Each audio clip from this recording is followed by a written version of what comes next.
Friends ఈ వీడియోలో చేసి నేను మన రెసిడెన్షియల్ నోటిఫికేషన్ గురించి చెప్తున్నాను.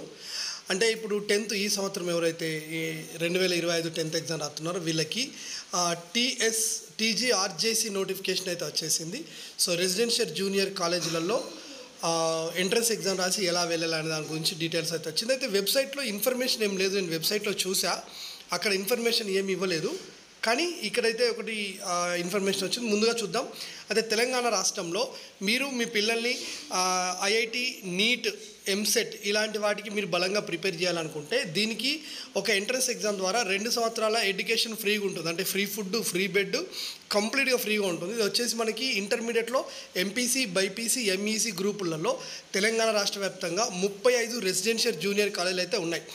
ఈ 35 రెసిడెన్షియల్ జూనియర్ కాలేజీలకు సంబంధించి ఎంట్రన్స్ ఎగ్జామ్ వచ్చేసి మే 10th రోజు జరుగుతుంది. గుర్తుపెట్టుకోండి, మే 10th రోజు ఎగ్జామ్ జరుగుతుంది. అయితే దీనికి మీరు ఎంట్రన్స్ ద్వారా అప్లై చేయాల్సి ఉంటుంది. అది వచ్చేసి tgrjc.cgg.gov.gov అనే వెబ్సైట్లో అప్లై చేయాలి. అప్లికేషన్ డేట్ వచ్చేసి మార్చి 24 నుండి ఆన్లైన్లో స్టార్ట్ అవుతుంది. అయితే ఇంకా మార్చి 24 రాలేదు కాబట్టి ఆన్లైన్లో ప్రస్తుతం 2000 నేను ఇక్కడ చూస్తున్నాను. సో మీకు ఇక్కడ కూడా చూపిస్తాను. ఇక్కడ వచ్చేసి 2024 డేటా అనేది 25 లేదు. సరే, నో ప్రాబ్లం, 2 రోజులు వస్తుంది. అయితే ఆన్లైన్లో మీరు అప్లై చేసుకోవడానికి 200 రూపీస్ ఫీజు కట్టాలి. మీ సేవ వల్ల ఒక 200 అట్లా తీసుకుంటారు. సో ఓవరాల్గా ఒక 400 రూపీస్ మీకు ఖర్చు అవుతుంది.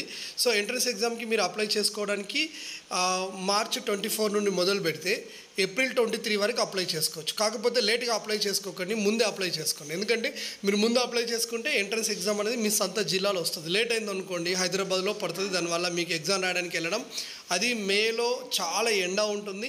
అప్పుడు వెళ్ళి హైదరాబాద్ సిటీ అవుట్స్కట్లలో సెంటర్లో వెతికి రాయడం చాలా కష్టం. కాబట్టి తొందరగా అప్లై చేసుకోండి. అప్లై చేయడానికి ఏమేమి సర్టిఫికెట్లు కావాలి అనేది మీకు ఒక డౌట్గా ఉంటుంది. అప్లై చేయడానికి వచ్చేసి ఒకటి పిల్లల యొక్క ఇంటర్మీడియట్ హాల్ టికెట్ నెంబర్ ఉంటే సరిపోతుంది. ఆ తర్వాత వాళ్ళ ఫోటో, తర్వాత ఒక సిగ్నేచర్, ఫోటో కింద ఒక సిగ్నేచర్, ఒక వైట్ పేపర్లో ఒక సిగ్నేచర్. ఆ తర్వాత ఒకవేళ మీ దగ్గర ఉంటే క్యాస్ట్ ఇన్కమ్ సర్టిఫికెట్, అవి సిద్ధంగా ఉండి డేట్ ఆఫ్ బర్త్ మిగతా ఉన్న తర్వాత ఇంటర్మీడియట్ వీళ్ళు ఏ గ్రూప్ తీసుకోవాలనుకుంటున్నారని ముందే డిసైడ్ అయ్యి దాంతోనే ఎంట్రన్స్ ఎగ్జామ్కి అయితే అప్లై చేయాల్సిందైతే ఉంటుంది. అయితే మీరు అప్లై చేసిన తర్వాత అప్లికేషన్ ఫామ్ ఏదైతే ఉంటుందో దాన్ని ప్రింట్ తీసుకొని మీ దగ్గర కాపీ ఒకటి ముందు మీ దగ్గర పెట్టుకోండి. ఇంకొకటి 80% తప్పులు చేయకండి. దీనికి 80% మళ్ళీ ఎడిటింగ్ ఆప్షన్ ఉండదు.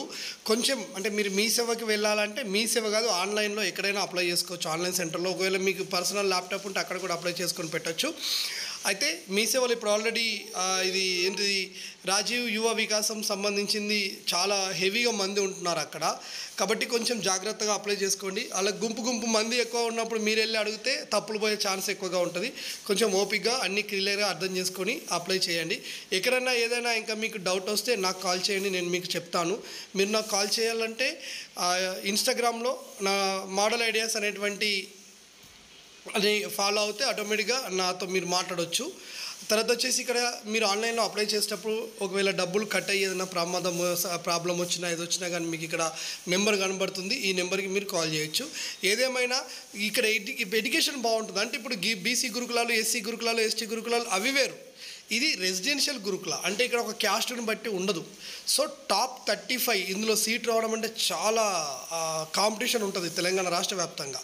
కాబట్టి మీ పిల్లలకి అప్లై చేయండి. ఎట్లా ప్రిపేర్ కావాలి, ఏ మెటీరియల్ కావాలనేది కూడా నేను వీడియో చేశాను. నేను లైవ్లో కూడా వస్తాను. రేపు సాయంత్రం లైవ్ ఉంటుంది. అందులో వచ్చి ప్రశ్నలు అడగచ్చు. అయితే పిల్లలందరూ 10th ఎగ్జామ్ రాస్తుంటారు, అది రేపు ఎగ్జామ్ స్టార్ట్ అవుతున్నాయి కాబట్టి మిగతా వాళ్ళు ఎగ్జామ్ అయిపోయిన తర్వాత కూడా మీరు వీడియోలు విని డౌట్లు అయితే అడగవచ్చు. ఓకేనా? So apply